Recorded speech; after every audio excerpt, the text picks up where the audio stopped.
एक पुराने सुनसान घर में रवि और उसकी पत्नी सीता रहने गए। घर बहुत ही भयानक था, लेकिन रवि को सस्ते दाम में मिला तो उसको अच्छा लगा, लेकिन उसकी वाइफ को वो घर जरा भी पसंद नहीं आया।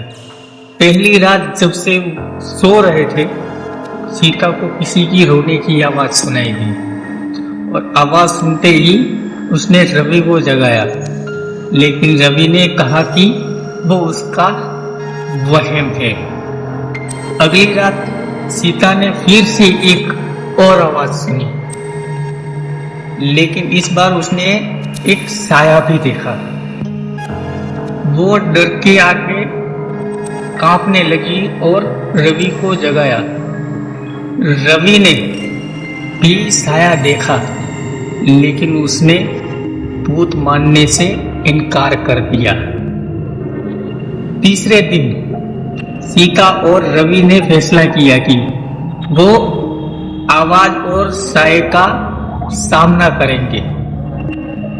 वे दोनों उठे और आवाज के पीछा करने लगे। आवाज उन्हें घर के एक अंधेरे कमरे में ले गई। कमरे में उन्होंने एक पुरानी जर्जरी गुड़िया देखी। जैसे ही वो गुड़िया के पास पहुंचे, आवाज और तेज हो गई और साया और डरावना हो गया। सीता डर के मारे चिल्लाने लगी, लेकिन रवि ने उसे चुप रहने को कहा। रवि ने गुड़िया को हाथ लगाया और उससे उठाकर देखा। गुड़िया को के अंदर उन्हें एक पुरानी फटी हुई डायरी पाई। उस घर में रहती थी एक और उसकी रहस्यमय तरीके से मौत हो गई थी।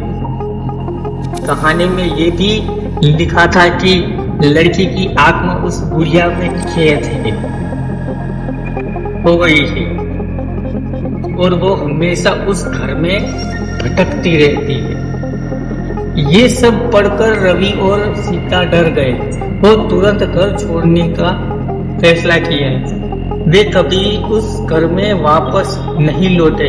ये कहानी सिर्फ एक कहानी है, लेकिन ये हमें सिखाता है कि हमें हमेशा ज्ञान चीजों में सावधान रहना चाहिए और कभी भी भूत प्रेत की बातों को नजरअंदाज नहीं करना चाहिए।